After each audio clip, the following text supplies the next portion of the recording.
Hey, what's up, you guys? This is AJ coming to you once again from the Thwip side, and tonight I wanted to look at the McFarlane DC Multiverse exclusive gold label Batman figure.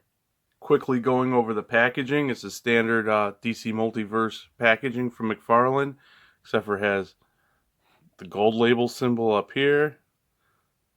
Just says McFarlane Gold Label Collection. Then inside you can see Batman and some accessories. Trading card on the back, as well as the stand, and of course just usual what we get on the side, except for on here it says Todd McFarlane designed, and Batman designed by Todd McFarlane. The artwork for the figure, some other figures in the line, mumbo jumbo on the bottom. And here's Batman fresh out of his cardboard prison. As always, you get the trading card.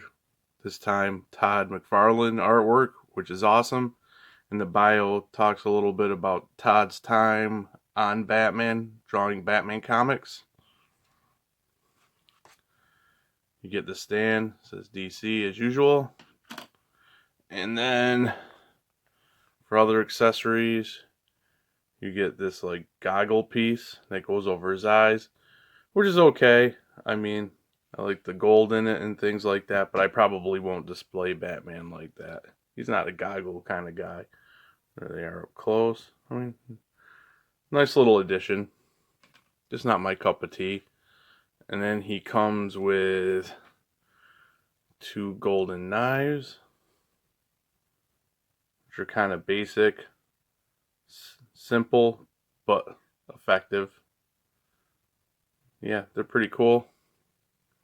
And as you just saw where I got them from, they store right in his back like that.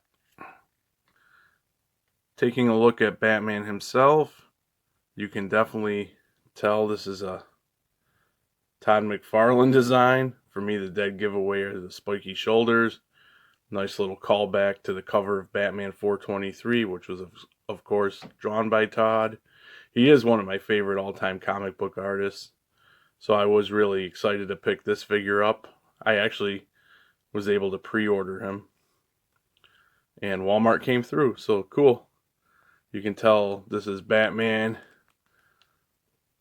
Kind of, if I get it in focus, kind of late in his career. I mean, he looks like an older Batman. You can see the wrinkles. To me, he looks like an older Batman. And then going here, a lot of details usually that we get with the McFarlane figures, and I'm sure seeing this is a Todd design himself, as you can see, they went really meticulous in the extra mile. Some Spawn spikes on the gauntlets, but yeah, really cool. I like his utility belt. We got some pouches, some more gold knives, smaller ones. Some tools, but yeah, some padding in here, texture in this padding, some armor plates here that go down to some nicely like tech type armored boots. Just screams Batman, screams Todd all in one, so that's really cool. The cape I thought at first in the package, I can't stand how I think McFarlane packs their figures too tight personally, and this is one of those deals where the cape is through the plastic. And at first I thought, well, look, this bent the cape, but I think it was actually meant to do that, because even though it was forcing it like that in the package, but you can tell it's meant for the fold, so maybe the package in this instance helped it out. And then of course this is where the sheaths for the knives. Oh, you can see maybe like a batarang there. Yeah, a lot going on with this figure. And it looks really cool for articulation wise. And one of the, like the posability just seems, the posability factor was taken up a notch for this figure. Just a tad. I mean, it's not a Spider-Man figure by any means, but I don't hate on it because of, I don't hate on McFarlane because of that, but there is more to it, I think. For one, the head goes up nicely. That's a lot higher than most other heads in the line, and it goes down very nice. And then of course you get the side, you know, turns and decent amount of tilt. You do get that butterfly with the cap. You put his arm out that far, but it goes all, you know, you get some shift forward and back, some up and down, bicep swivel. Oh, forgot to mention this nice strap around here. I like that too. But then you got the double jointed elbows that go up really far for all this muscle and gauntlet and details. So that's pretty cool. And then you get this wrist hinge and swivels, and it, you know, of course you can turn it and go up and down and all that fun stuff. McFarlane import inspired wrist joints. I will say the only real disappointing point of articulation on him is the torso. I know they have trouble with a lot of their figures with the torso.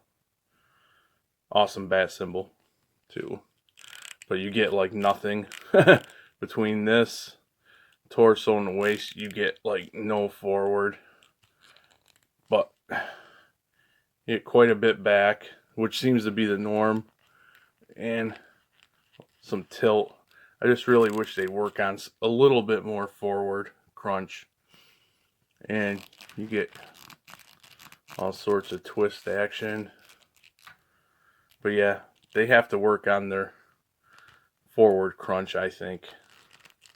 Going down to the McFarlane hip joints, and this is where I was talking about being more fluid, because it always seems the Batman figures have the most. In this one, out of all the Batman figures that I have, I don't have them all yet, but this one, Batman figures have the most in the line, I believe, and this has the most out of all Batman figures.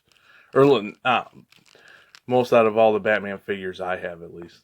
And then, of course, he'll kick. Ooh, what was that? Oh, I didn't do it on this side before when I tested it out. So I'll do here. Kicks that far. I don't know. That might have been the waist crashing, like they had some trouble with the Deathstroke one, but it's not as bad here. I think that's what that noise is. And he'll spread out. Oh, let's see. You get a little more out that far. I was just so happy about this. That's funny. It's pretty small things. Double jointed knees. Oh, all the way up. Beautiful. Ow. Watch yourself. This thing is sharp and hard some places, and pinch my finger. But anyway. So then his ankle will go up that far, back farther. You get the ankle pivot and the toe articulation. Here he is with another member of the Geriatric Bat Club. We have Flashpoint Batman from McFarlane. Bottom line for me is I like this figure. I've always liked Todd's artwork and his designs, and it translates well here. I think he did a good job, fantastic job with this figure. The only disappointment again is the ab crunch needs some work, but they did make strides in the hip swivels. If they're not going to give us thigh cuts, that was a stride. So if they just got the forward crunch working on these guys, it'd be so much better. But I like this DC Multiverse line. I will say I hope they cool it on Batman for a while. I know Batman is what sells. I'm as big of a Batman fan as the next Batman fan, but it is called DC Multiverse, and I like to see them branch out to other characters. And if you're gonna insist on sticking with Batman, let's get some different villains, Batman villains besides the Joker. I know there's a Last Night on Earth line. I'm iffy on those. I think I'm just a little worn out on Batman. Like, the metal characters were cool, but I think not just with the figures, but with the metal comics, it's just, I'm getting metal fatigue and a little Batman fatigue for a while. I'd like to see some other characters. But with that being said, like I said, good figure. He'd be a good pickup for anybody who's into the line. So if you liked the video, please tap that like button. Drop me a comment. Tell me what you think. Please consider subscribing if you haven't. Thwip that notification bell, and I will catch you guys all again on the Thwip side.